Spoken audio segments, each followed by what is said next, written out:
We're at Shannonville Motorsports Park with the James Dunn Corvette. The goal was to get it functional, mechanical, basically 100% mechanically, and that's what you're seeing here. There's no body kit on this, and we're going to be test driving the car. So suspension, drivetrain, tune, all of this stuff can't really be tested on a dyno in the way that we actually drive the car. So we're going to take some logs, send them to the tuners.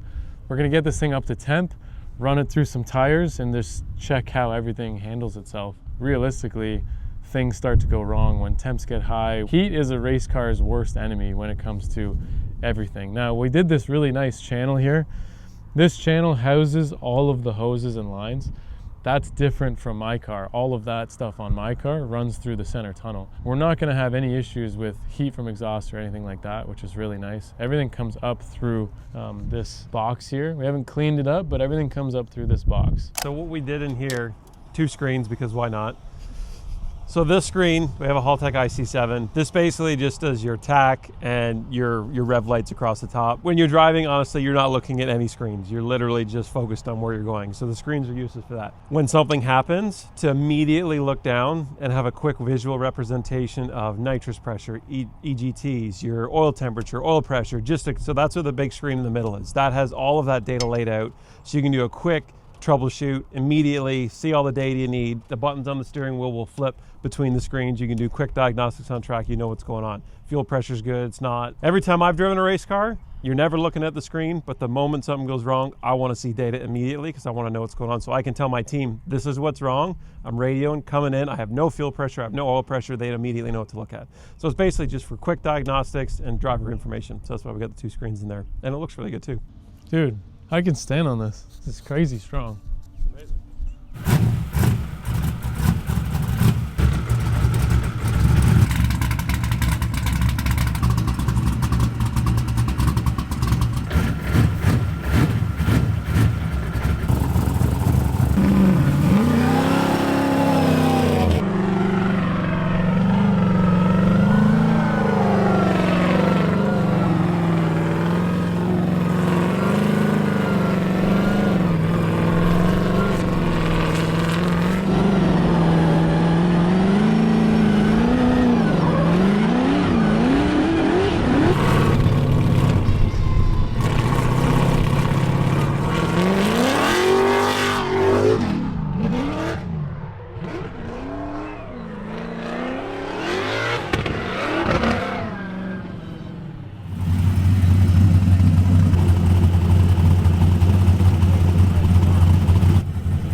So we took it a little easy because the oil pressure was showing low, and then Joel went into the parameters and realized the voltage scale was off. So it was actually double the pressure as what we saw. So that makes a lot of sense. It was about 35, 40 at idle cold. So that would have been like 70, 80 cold. When it's warm, it's, you know, down to like 40, 50. Makes perfect sense. So we're all happy there. Then we saw a spike in temperature, but it came down real fast. That is a water pocket, air pocket in the water. So we just added what, like 2.5, 3 liters probably, and it just drank it. So definitely when you're doing these systems, I've always found that this is really easy to bleed, but you do need to run the car and get it up to temperature. That's the thing that really gets the air out, gets the expansion going. So now the expansion tank's working, we're gonna run it. It shouldn't overheat and oil pressure should be good. These tires we're actually using to test the car, of course, but these are what we're gonna be running in DMCC. The price is really good on them, so it's great for a test tire. So I'm figuring out how to use these Zestinos because the tracks in Quebec that we're gonna be at in 2 weeks are huge tracks. So they actually, there's a Gretsch and there's a Crova, and one's a 200 treadwear, one's a 280. The Gretsch obviously are more grippy, but they will not last for 2 laps. So everybody, from what I've heard, is using the Crova. It's kind of like, you know, it feels like an Accelera, and you can tell by the rubber dust actually. So the clumps are not, they're not, it's quite fine. It's not like a Velino or Velina, who's that? It's not like a Velino or a Zeknova or something where the clumps are nice and juicy and squishy.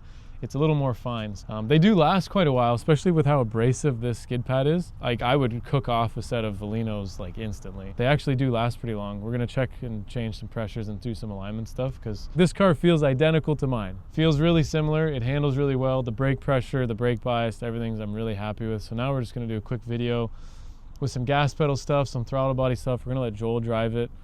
He has actually been drifting longer than I have, but he hasn't been behind a car like this in a little while. He drove my S14 once, but the wheel speed, we actually made like a 5.3 ratio so that we could test out fourth.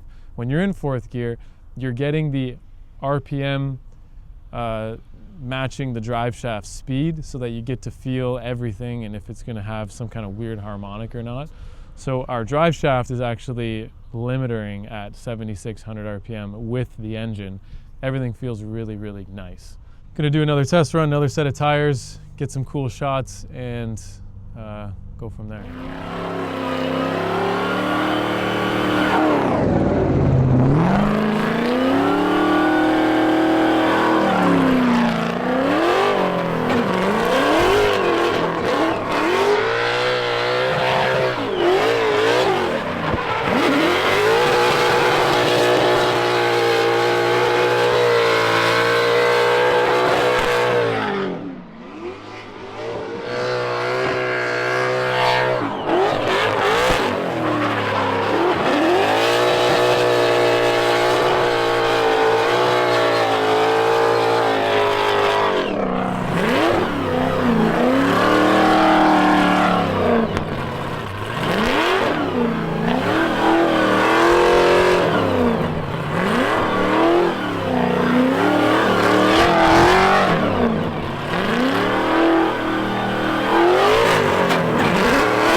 That's a lot of travel.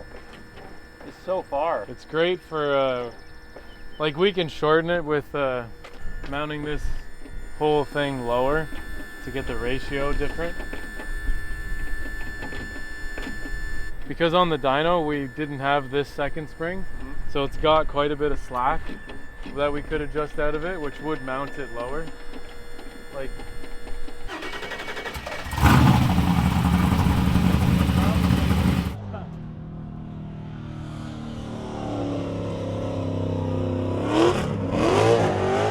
that's so good.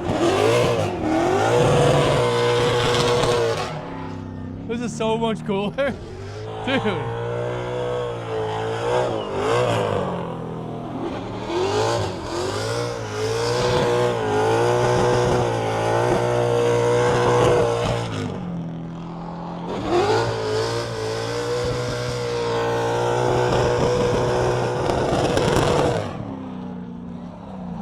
You guys get to watch this all the time? This is sick.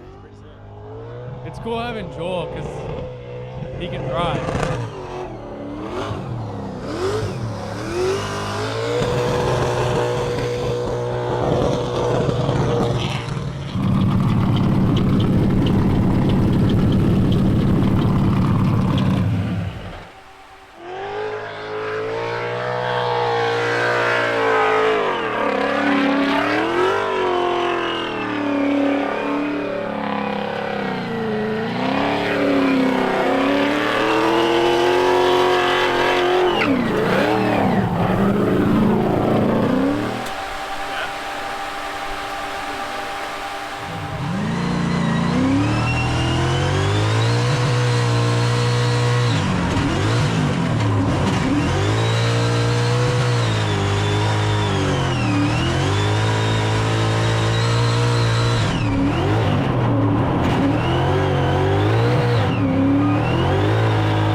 very successful test day. It was cool to see someone else drive it. We've only got a very short list, which typically from a day like this, from a fresh build, you have a list like this long of every little thing. The only little issue is that on the throttle body, the two barrels, I think just because this is actually my oldest AccuFab throttle body, so it's about 7 years old, I think it's just sticking. They do actuate independently, and a separate linkage opens this one. So this one is sticking, and then this one's returning normally with the spring, and it's sticking and holding it at 5,000 RPM at idle. It's almost like anti-lag between handbraking, but so if you could do it on purpose when you wanted, that'd be cool. A couple fuel things with the stock tank, a couple O-rings need to be replaced, stock O-rings. Joel's sending the tune over to Dom at DP Tunes, who tuned the car. We're just gonna verify a bunch of stuff, and the next thing is to mount all the body panels, get every welded thing that ever needs to be done, and then it's a full strip down, paint everything and reassemble. And then it's done. It's ready to be either delivered, or James is gonna come down and get it or something. That's it. Everything was great. The power steering pump, really, really great. We really tried to simulate some maximum loads with the tire warm-ups, because I really find after you scrub one way and then you go to change direction on the power steering system, that seems to be evident if there's any issues. You'll notice right there. Didn't notice any issues. So this car is ready for competition. I would be fully confident going into a competition with this car. So that says a lot. Brake pressure, brake bias, all of that stuff's really nice. So that's all I got to say. Joel got to drive the car, which is cool. Yeah, when do we build mine? Man, what a weapon. So easy to drive. The steering is just insanely responsive. The angle is like, I actually had a hard time finding the bump stops. So I'm like, okay, I'm gonna go hit him here. And I was, like you said, I was driving out the side of the car. Now I have obviously hit them on my other Euro car, but I wasn't really sure under what scenario, because I can see the front wheel as well on the open wheel. I was like, this is ridiculous. Like, you don't need this much angle, but it handles so well at that angle. James is gonna love this car. He's gonna really, really love it, especially considering that I drove my S14 a year ago when he came here with it. And when I drove it with him, I was like, is this baby ever tired? And I'm like, you know what? The way that it was just, everything had worn out with it, it was actually quite difficult to drive. So when he gets into this car, he's really gonna be at home with like, wow, is this thing ever driving itself around the track? So I'm excited for him to drive it in the next 2 to 3 weeks. Yeah, we're excited for you, James. This car is sick. Time to paint.